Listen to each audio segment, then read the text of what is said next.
Hey everybody, it's Monsel here, and today we're gonna talk about big bucks, and specifically why I think we need to stop hunting them, at least the way that we're doing it currently. If you wait to the end of this video, I'm gonna give you the #1 reason why. First, I'll start with the good, because I'd be lying if I didn't say that hunting big male deer didn't come from a good place originally. There are genetic differences. A single male deer can impregnate many females. And so killing a male has a different impact on the ecosystem than killing a female. If someone or a population of animals really needed to be protected, then protecting the females does make sense from a genetic perspective.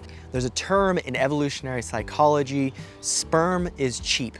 And that just means that the male reproductive value of sperm is much easier to come by than the eggs of females. Another good thing about killing an older male deer is that you've killed an animal that has already passed its genes. An older male has likely already reproduced, and as a result, it's past this genetic makeup, and therefore killing it is not ending that lineage or that bloodline of that specific genetic animal. And the final good part of hunting these larger males is the fact that there's simply more meat. In our ancestral past, we would have definitely wanted to prioritize killing animals that were bigger, had more meat, and could provide more for the collective. Oftentimes we didn't have the luxury of choosing a big buck or not, but whatever the case was, now when we kill or catch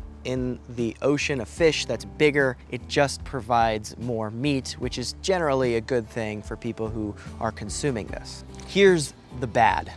When people are hunting for big bucks, the way that it is perceived by the public matters.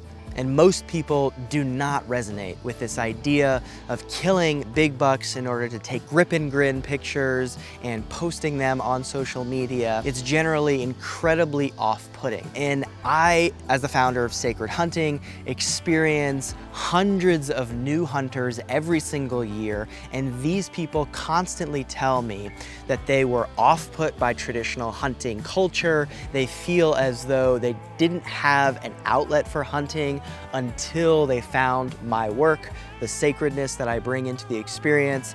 And honestly, most of them simply wouldn't engage with hunting at all, or would not think of hunting as being a positive practice for conservation and wildlife if they didn't have a place that they felt safe in.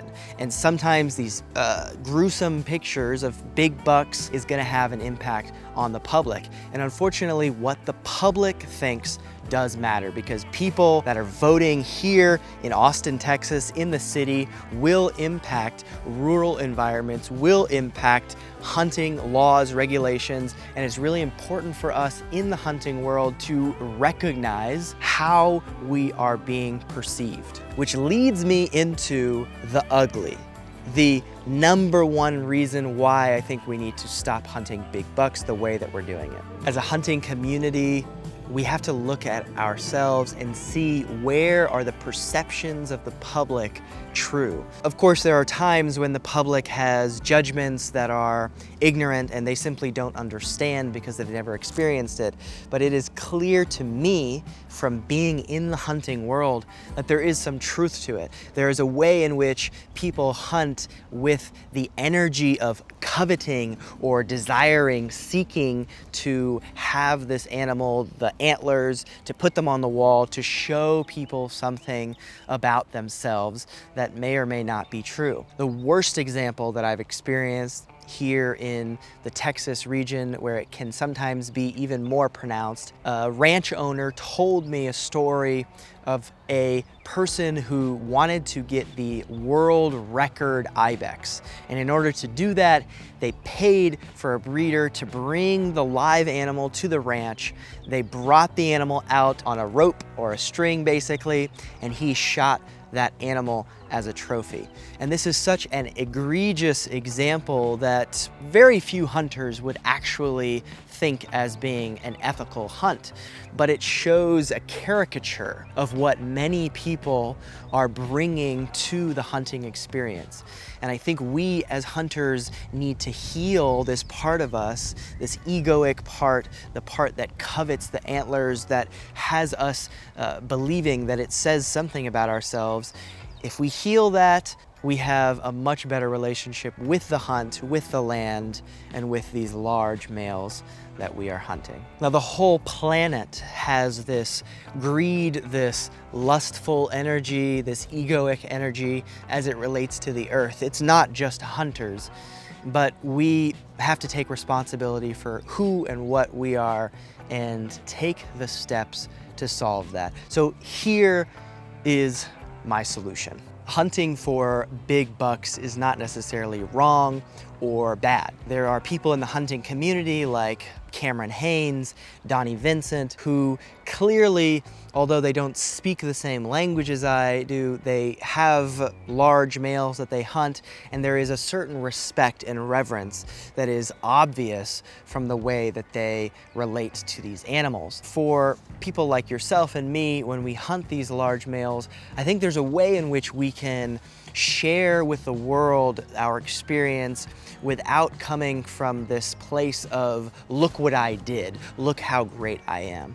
And although this isn't necessarily the right answer, one way that I do that is, instead of showing the antlers and things like that, I simply acknowledge through the hoofs or an ear or the skin that something has died, that I have had this experience of killing an animal, this experience that is powerful, and sometimes some poetry or some kind words come to me that I speak to that animal. And I have found that many people just find that more respectful, and they find that resonates more with them as the public, as the viewing audience, in terms of their relationship with hunting. And it is certainly coming from a different place for me. Now, my solution's not the only one, and it definitely doesn't make it the right one. So if you have a solution, feel free to leave them in the comments below. Would love to hear how you think we could hunt more respectfully. I'll be glad to comment in return and take